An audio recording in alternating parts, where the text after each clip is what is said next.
Namaskar. We were talking about Adi Bhautika. Yes, 2 levels, 3 levels. So at all the 3 levels, that is the Adi Bhautika, Adi Daivika, and at the Adhyatmika level, we want a sense of uh, composure. So we pray at the end of every probable prayer sessions, chanting the Shanti 3 times.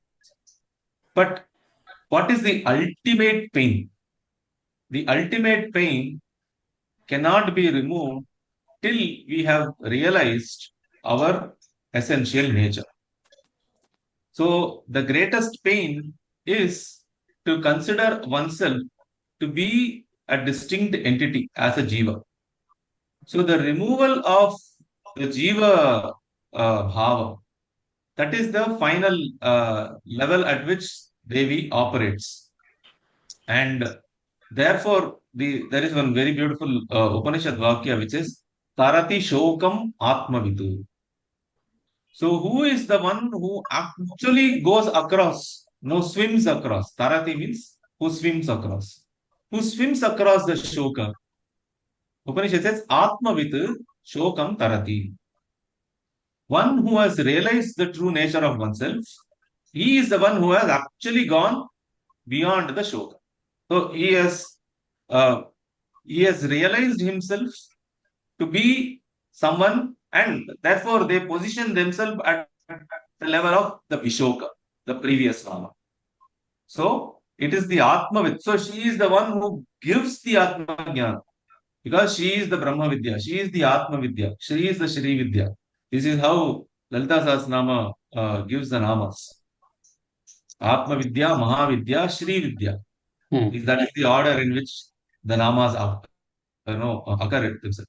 So she bestows that, ensuring that we finally go across the ultimate shoka of suffering the dualities. Okay, so she is shoka nashini. So, Shekharji, once again, Adi Bhautika, Adi Daivika. What was the third one? Adhyatmika, which Adhyatmika. are the emotional turbulences. Right, right. Okay, okay. Yeah. The next is, Satviki. Sartvika. Huh. Satviki. Satviki, Satviki. correct. Satviki. Satviki. Satviki.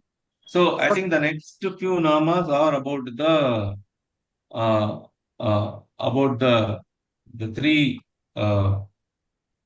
the sattva, rajas, and the tamas Okay. aspect of Devi. Satviki. Yes. सत्व संस्था च राजसी Sattva. सत्व संस्था Sattva. Sattva samastha cha. राजसी च राजोवृता Rajovrata, correct. Raja. Rajasi cha rajovrata. Rajovrata. Correct. Then it is And the Tamasi, next, correct. yeah, Yes. next nama is Tamasi Tam- Tamo Yukta, Gunatraya Vibhavi. Correct. Okay, so this speaks about the Gunatraya. Three gunas, correct. Gunatrayi vibhav. So before even going into the nama, I will just indulge all of your time for some time to show how the concept of the Sattva, Rajas, and Tamas in the Trika is very different from how it is normally explained and understood in the mainstream systems, which is heavily influenced by the Sankhya philosophy. So if you go to any yoga session or anyone who gives lectures based on the yoga and even Vedanta point of view, what they are actually talking and explaining about Sattva, Rajas, and Tamas is purely from the Sankhya concept of how Sattva, Rajas, and Tamas are looked at. Okay, now that is why normally in any methodology or the pedagogy of learning darshanas,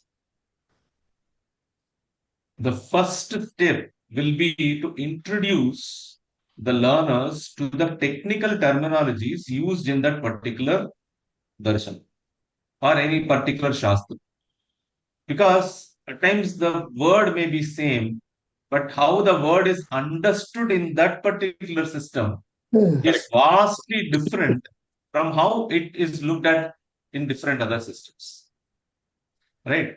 So we will just take some time to understand how the gunatrayas, okay, are viewed. That is why, see, we don't find the sattva, rajas, tamas listed in the 36 tattvas. No, Yes. there is a reason why it is not done so.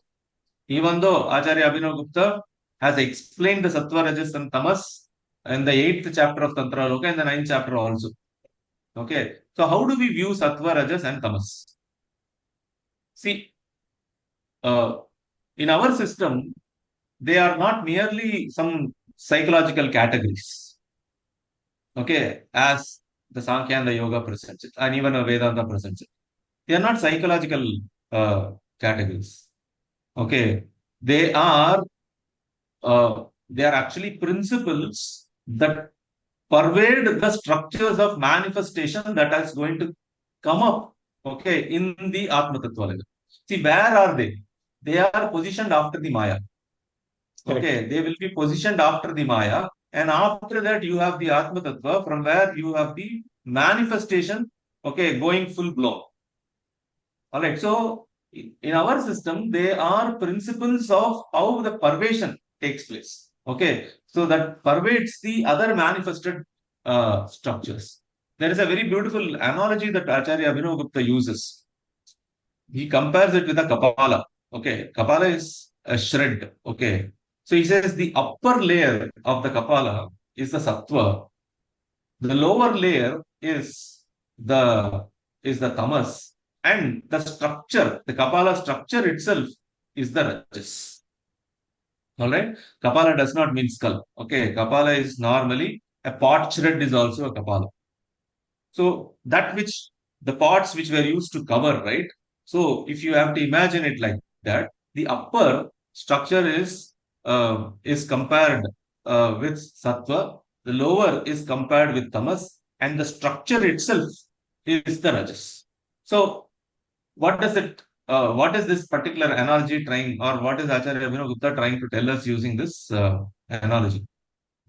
He says the three gunas, they are not independent substances. Okay, they appear as pervading tendencies in the structure of the manifest world. No, the manifested world is called as an anda. Using the Malini Vijayotara's terminology, it is called as an anda. So we say Brahmanda, Pindanda, etc. The manifested reality is anda. Okay, so the upper one, okay, is the sattva. Okay, so their appearance is actually relative and dependent on the context. When we speak of the anda and its shells, okay, the positions, conditions, and all those things. And they are the manifestations of Shakti, because it's a Vimarsha Shakti which manifests as the world. So the manifestation of the Shakti's power of differentiation. How does it differentiate?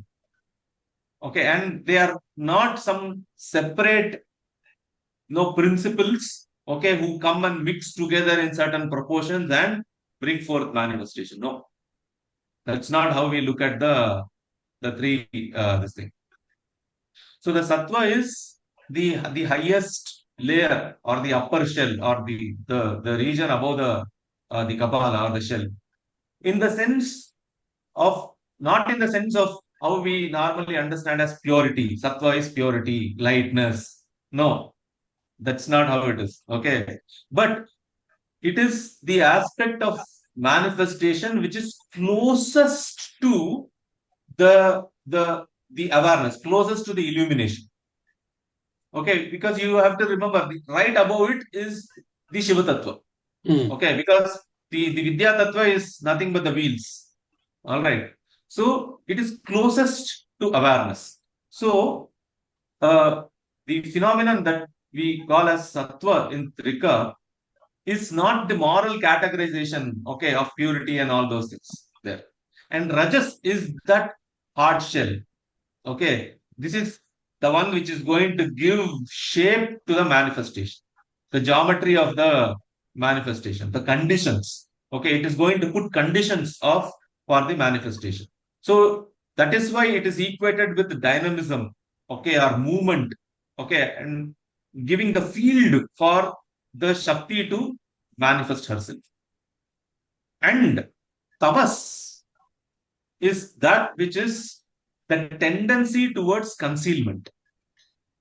Okay, tamas is the tendency towards concealment, a kind of an opacity. Okay, by which you don't see the illumination. All right, so that therefore the appearance of the distinctions and separateness becomes more real.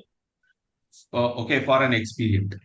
So in Shek- this sense, But Shekharji, all these three are considered as part of the Prakriti which comes below Maya in our philosophy also, right? they are not part of, they are not composites of Prakriti. Understanding them as composites of Prakriti is the Sankhya viewpoint. Okay. Now, How if I have to Prakriti understand these operates, three, where do they stand in terms of where they tattvas? are in between the Maya and the Prakriti. Okay. Just like we have one entity called Mahamaya, no? Ha. Is in Correct. between the Siddha Vidya. Similarly, they are in between the Maya and the Prakriti. I see. It is not Prakriti as composed of the three. Hmm. But even if it is between Maya and Prakriti, still it is below the Shuddha tattvas, right? Yes. They are definitely operating in the Ashuddha Tattva only. Okay. That is why they are causing the physical manifestation. No? That's why I said these three are they are operating within the realm of manifestation only. Okay, Okay. and they are uh, they are actually descriptions of how the Shakti's dynamism expresses and wields the Shiva's consciousness. Okay. So they are not some separate attributes of the Prakriti. Mhm. So the sattva corresponds to clarity or the structural aspect of manifestation. The rajas corresponds to impulse and the dynamism and the differentiation, and the tamas corresponds to the concealment. Mhm. Concealment means pidana, that hiding. Yeah, hiding. Hiding nature. Okay. So it's not good passion inertia, Understood. the way it is understood. Got it. Right. Okay. Now, with this understanding, when we see this nama, when we say sattviki, okay, sattva samstha. She is sattva, therefore she is sattviki. Sattva samstha, one who is established in the sattva, Correct. therefore giving it the power, okay, of illumination. Elimination. Yeah. Similarly, she is rajasi and rajovrita. She is covered by the rajas, rajovrita. Mm.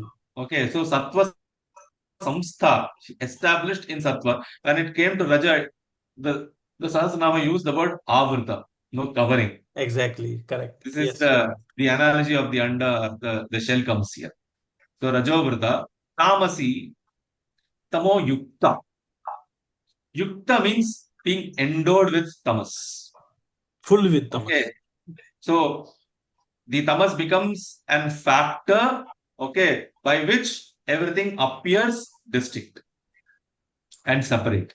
Mm. Gunatraya Vibhavini. Yes. In this manner, Devi manifests herself as the three gunas. Gunatraya Vibhavani. Gunatraya Vibhavini. Avyakta. Finally, what is she? She is Avyakta. She is beyond manifestation. All that we are seeing, this is her Leela only. Is she manifesting? Yes. But is she transforming herself in the manifestation? No. Hmm. In the sense, no change takes place in her during all this process. She is separate. Not separate. She is part of the dynamism. Okay. The appearances are only, the separation is an appearance which is brought forth in her. Okay. So She avyakta is means not something undergoing any untouched. change. Is it untouched? Untouched, exactly. Untouched. Untouched. Untouched. So she is avyakta. She does not manifest as a clay becomes a pot. When the clay becomes the pot, it does not retain all its quality of being the clay. It has already transformed. It has already undergone change. Right? So it's not in that sense that we have to understand how she operates. So that is why she is the Tattva. At the same time, she is beyond the Tattva. Okay, Tattva Atita is the Avyakta stage. Gunatraya Vibhavini is the Tattvamayi stage. Correct. Tattvatita, Tattvamaya. So Avyakta. व्यक्ता व्यक्त रूपा च अव्यक्ता व्यक्त रूपा च. Yes. And at the same time, so as an extension, she is also the Vyakta Rupa. And the Vyakta Rupatva comes from the three gunas that we just now saw. Correct. The manifestation comes from the three gunas. So she operates the three gunas for bringing forth the manifestation. वेद विद्या च शांभवी. वेद. Can we stop here? Yes. Rakesh? Sure, sure. Okay. We'll continue here from next. Yeah, sure. Thank you. Thank you, Shekhar. Namaste. Thank you, Shekhar ji. Thank you so much. Thank you very much. Thank you. Namaste, Thank you Shekhar ji. all. Namaskar, Sarith.